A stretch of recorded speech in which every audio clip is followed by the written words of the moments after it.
할렐루야. 자, 오늘도 하나님의 그 역사 가운데 사시죠? 우리 주님의 그 사랑과 은혜가 늘 우리를 살아가게 하는 하나님의 귀한 능력이 되심을 믿습니다. 자, 우리는 지난주에 그 하나님의 그 햇불 언약 1편에 대해서 함께 나눠보았습니다.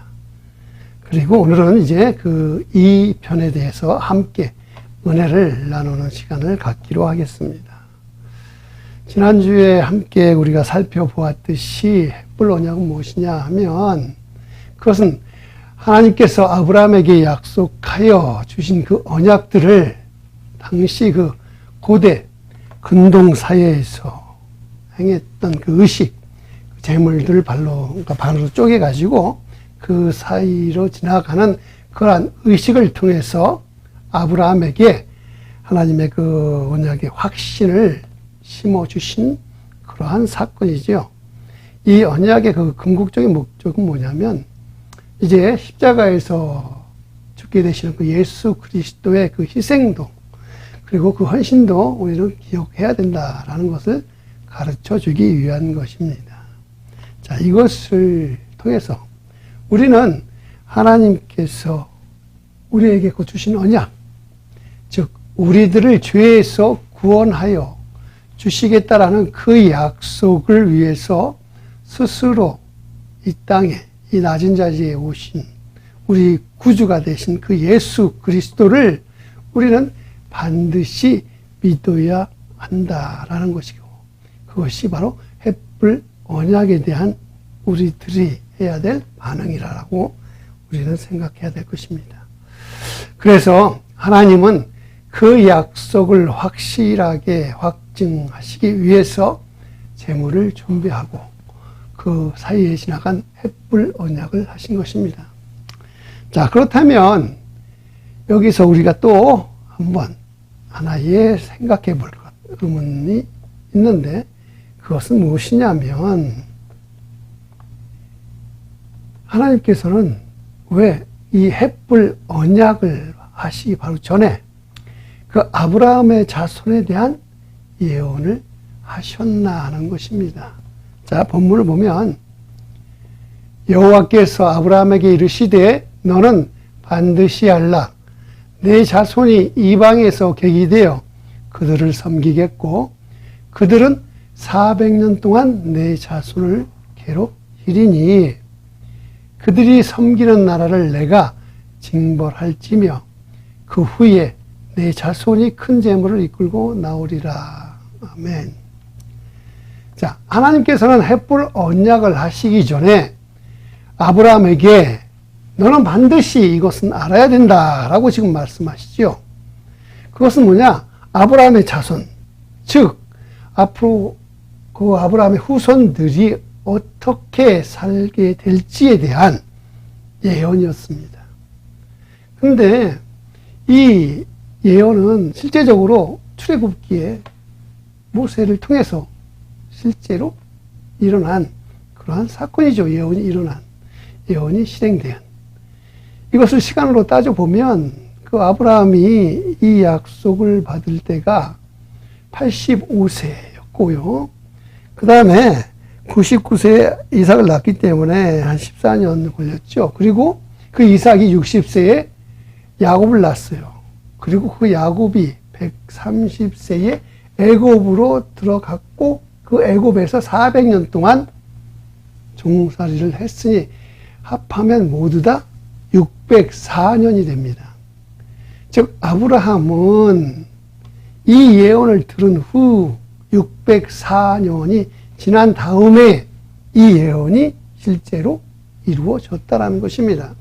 한마디로 아브라함이 받은 이 약속의 말씀, 이 예언이 이루어지기까지는 그 600여 년의 시간이 소요되는데 이 시간을 우리 인간의 수명으로 따져보면요. 절대로는 아브라함이 살아있을 때 볼 수 없는, 이루어질 수 없는 그러한 시간입니다. 그것은 아브라함의 생애에는 절대로 이것이 알 수도 없고 볼 수도 없는 그런 예언이죠. 그래서 어떻게 보면 아브라함에게 그다지 이게 중요하다고 그러니까 생각할 수도 있지 않겠습니까? 그런데 하나님께서는 왜 이런 예언을 너는 꼭 반드시 알아라 하고 이런 시점에서 지금 그 횃불 언약을 바로 하기 직전에 이러한 시점에서 하셨을까 하는 것이죠. 이것을 우리가 알기 위해서는 우리는 하나님의 그 경륜이라고 하는 것과 또 하나님의 섭리라는 것을 먼저 알아야 합니다. 자, 보시면 에베소서 3장 9절에 영원부터 만물을 창조하신 하나님 속에 감추어졌던 비밀의 경륜이 어떠한 것을 드러나게 하려 하심이라. 자, 여기에서 지금 경륜이라고 하는 단어가 나오잖아요. 자, 경륜이라고 하는 단어를 보면 세상의 그 국어사전에 보면요, 이렇게 나와요. 중요한 일을 할 때에 또한 모든 것들을 미리 계획하고 또 그 계획대로 준비해서 실행하는 것을 경륜이라고 하는 겁니다. 이 경륜이란 단어의 뜻을 하나님의 그 입장에서 하나님의 경륜이란 무엇일까 하면 그것은 뭐냐? 하나님께서 자기 백성의 구원을 위해서 모든 우주 만물의 운행과 질서를 조율하고 배치하며 계획대로 다스려서 관리하는 일체의 과정을 바로 하나님의 경륜이라고 하는 것이지요. 그런데 이러한 경륜이 하나님께서 비밀로 지금 감추어 놨다라고 하잖아요. 그런데 이런 비밀을 이제 드러나게 하려 하신다는 것인데 그것을 어떻게 드러나게 하시는가 한번 보면요. 그 에베소서 3장 10절에 이는 이제 교회로 말미암아 하늘에 있는 통치자들과 권세들에게 하나님의 각종 지혜를 알게 하려 하심이라. 아멘. 자, 즉 교회를 통해서 하늘에 있는 통치자들과 권세자들, 즉 영계에 있는 천사들 그리고 또 마귀들에게도 알게 하려 하는 것인데 과연 그러면 그 알게 하려는 그 비밀은 무엇이냐? 11절에 나옵니다. 곧 영원부터 우리 주 그리스도 예수 안에서 예정하신 뜻대로 하신 것이라. 자, 감춰졌던 그 비밀을 교회를 통해서 알게 하는데 그 비밀의 핵심은 뭐냐면 바로 예수 그리스도를 통해서 우리를 구원하시는 것이라는 것입니다. 이것은 이미 예정되었던 것으로 하나님께서 이미 경륜 가운데 삼으셨는데 그것이 비밀이었다라는 것입니다. 이것은 하나님의 그 감권적인 주권에 속하는 것이. 그래서 사람들은 이 하나님의 경륜에 대해서 일체 간섭을 할 수가 없어요. 어떻게 할 수가 없는 것입니다.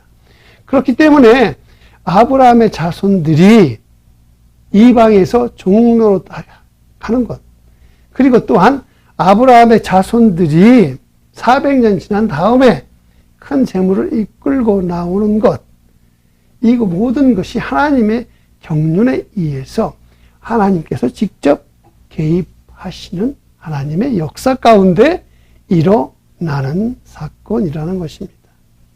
그런데 이런 하나님의 경륜 속에 일어나는 하나님의 역사를 하나님 스스로 혼자 하시는 것은 그 초자연적인 역사이고 또한 또 다른 인간적인 그 인간의 생각과 의지를 통해서 일어나게 해서 쓰시는 것을 바로 하나님의 섭리라고 하는 것입니다. 자, 여기서 다시 말하면 하나님의 경륜은 절대로 변할 수 없는 하나님의 주권에 의해 이루어지는 하나님의 역사라면 하나님의 그 역사를 이루기 위해서 사람을 들어서 사람의 의지와 생각을 통해 역사하는 것을 하나님의 섭리라고 한다는 것입니다. 자, 이것을 제가 표로 만들어 봤는데 그 뭐냐? 하나님의 그 목적, 즉 이것을 경륜이라 하는 거예요. 자, 장기적인 안목으로 바라보아야 하는 것이고 그것을 이루기 위해서 각 시대마다 이루고자 하는 그 목표, 섭리들을 이루어가면서 목적을 성취하는 것을 바로 하나님의 목적, 경륜이라고 하는 것입니다. 왜냐? 우리가 하나님의 경륜이나 그 섭리라고 하는 단어는 우리 일상적인 생활에서 잘 쓰는 단어가 아니기 때문에 잘 이해하기가 쉽지가 않죠. 어렵잖아요. 그래서 이것을 조금 우리 세상에서 많이 쓰는 그러한 단어로 하면 이것을 하나님의 경륜을 목적이라고 했어요. 그래서 하나님의 경륜은 하나님의 목적인데 그 목적은 단기간에 이루어지는 게 아니라 아주 긴 시간, 장기적인 안목으로 보아야 되고 이러한 목적을 이루기 위해서 그때그때마다 조금씩의 목표를 세워서 마침내 그 목적에 달아가는 것을 바로 하나님의 경륜, 즉 목적이라고 할 수 있습니다. 자, 그러면 하나님의 그 섭리는 뭐냐? 바로 목표라고 우리는 볼 수가 있는 것이지요. 자, 목표, 하나님의 섭리, 즉 경륜 속에서 일어나는 하나님의 목적 가운데 일어나는 하나님의 역사를 인간의 생각과 의지를 통해서 사용하시는 것을 바로 하나님의 섭리라고 하는 것입니다. 자, 지금까지 보면 하나님의 경륜과 하나님의 섭리라고 하는 게 쉬운 게 아니기 때문에 즉 이해하기가 쉽지 않아요. 그래서 성경을 통해서 이해를 시키면 그것은 뭐냐? 각 시대마다 하나님께서는 그 하나님의 경륜, 그 목적을 이루시기 위해서 각 시대마다 하나님의 그 섭리, 즉 목표가 있는데 아브라함 시대의 목표는 바로 아브라함이 이삭을 얻는 것이죠. 아브라함은 그것이 끝이에요. 아브라함의 섭리는 그저 이삭을 얻는 것이었습니다. 그리고 이삭 시대에는 이제 야곱을 낳는 것이 바로 그 사람의 목표였었어요. 즉 이삭의 섭리는 뭐냐? 그러니까 야곱을 낳는 것. 그리고 야곱의 시대의 목표는 12아들을 얻어서 이스라엘을 12지파로 만드는 것이 바로 하나님의 그 목표라고 하는 것입니다. 즉 하나님의 목적, 하나님의 경륜은 절대로 한 번 정해놓으면 그 목적대로만 쭉 가는 것입니다. 그리고 그러한 목적을 이루기 위해서 단기적으로 하나씩 이루어져야 되는 목표가 있는데 그 목표를 하나님의 섭리라 하면 그 섭리는 하나님께서 선택한 그 선택받은 사람의 의지에 따라서 다른 사람으로 바뀔 수 있다는 것이죠. 즉 아브라함이 하나님의 선택을 거절할 수 있어요. 만약에 그가 거절했다면 하나님께서는 아브라함 대신에 다른 사람을 택해서 계속해서 하나님의 목표를 이루어 가셨을 것입니다. 자, 이제 이런 하나님의 경륜과 하나님의 섭리에 대해서 조금이라도 이해를 했다면 우리는 다시 처음 이야기했던 그것으로 돌아가서 하나님께서는 왜 이 헷불 언약을 하시기 전에 아브라함의 자손에 대한 예언을 하셨을까라고 우리는 다시 생각해 봅시다. 자, 하나님께서 아브라함을 부르실 때 그 하신 약속이 있어요. 그것은 뭐냐? 아브라함을 큰 민족으로 만드신다라는 것이었습니다. 그런데 이러한 큰 민족을 만들기 위해서는 뭐예요? 자손이 필요하죠.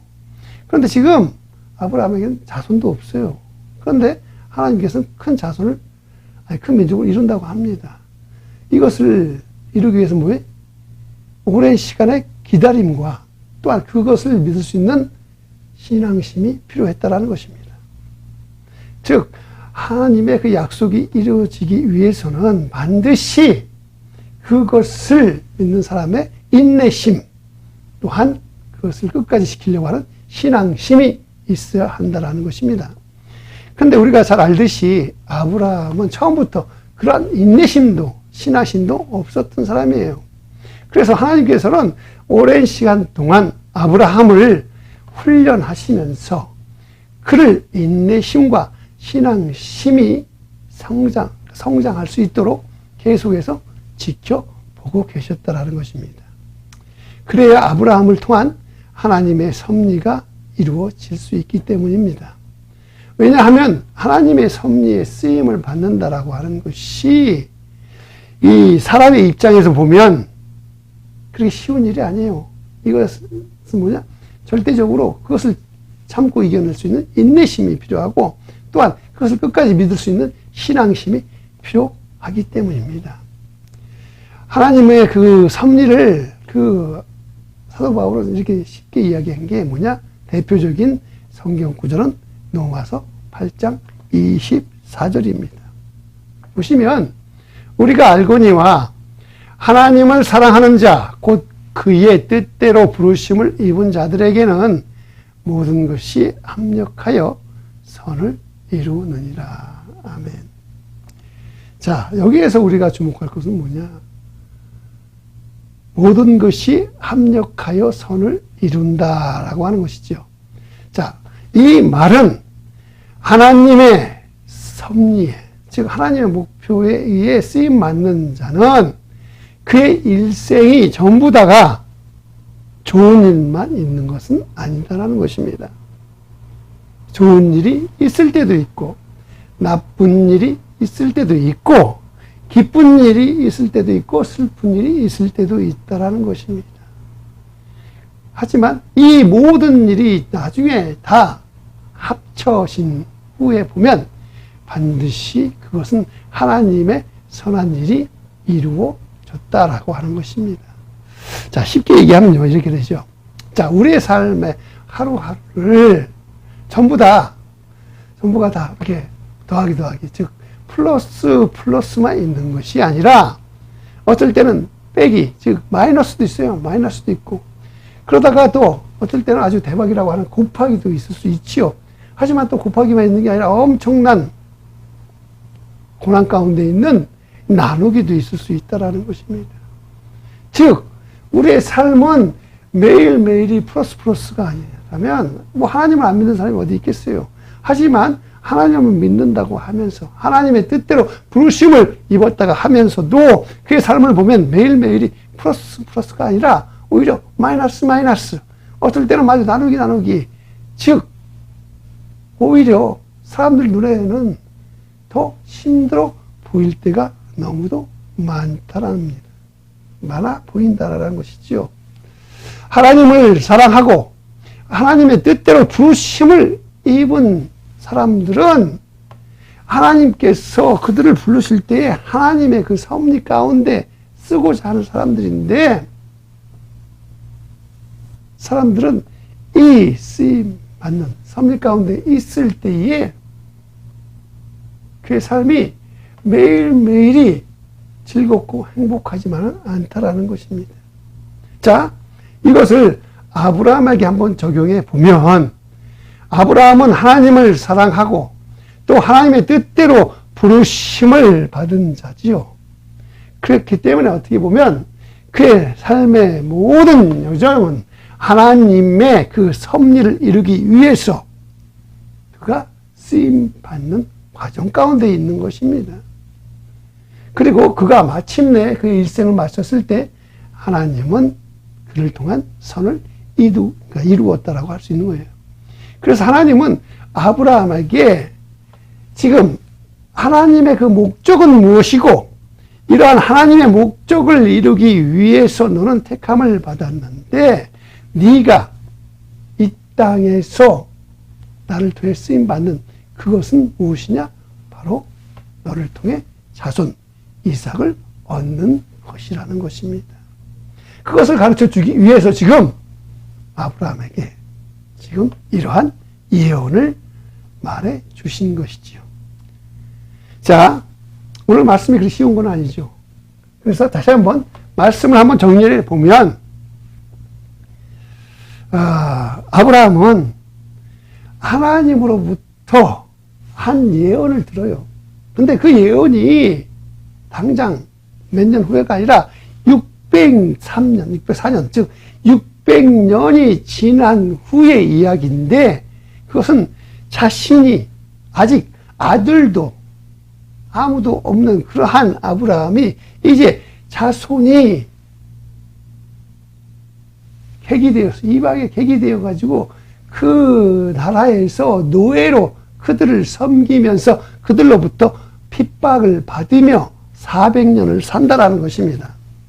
그리고 400년 뒤에는 하나님께서 그 땅을 징벌해서 그들이 재물을 얻어서 그 땅을 나오게 된다라는 예언이에요.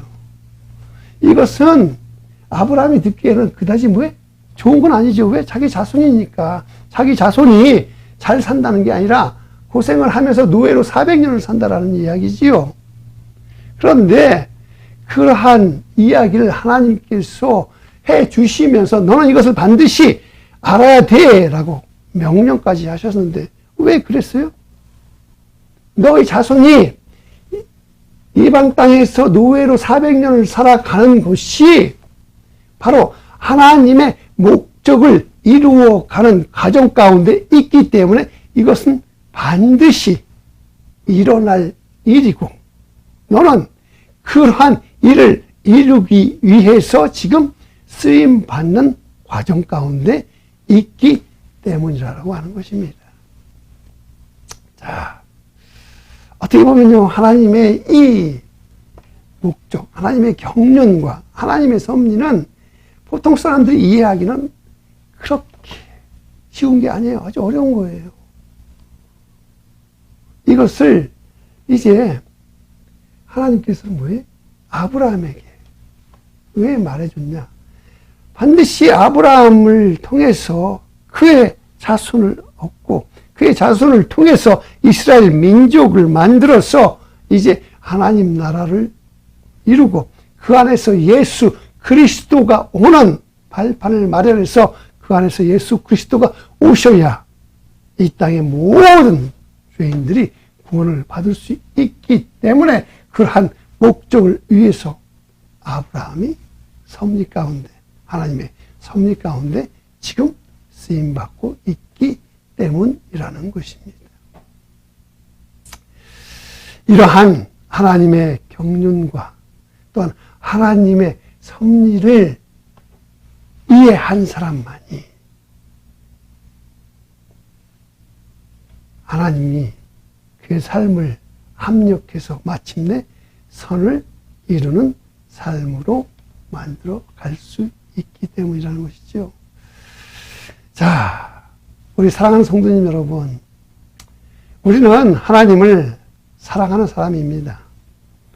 그리고 또 하나님의 뜻을 이루기 위해서 부르심을 받은 사람들입니다. 즉 하나님의 뜻, 하나님의 경륜을 이루기 위해서 우리가 부르심을 받았다면 우리는 결국 하나님의 섭리 가운데 살아가는 자예요.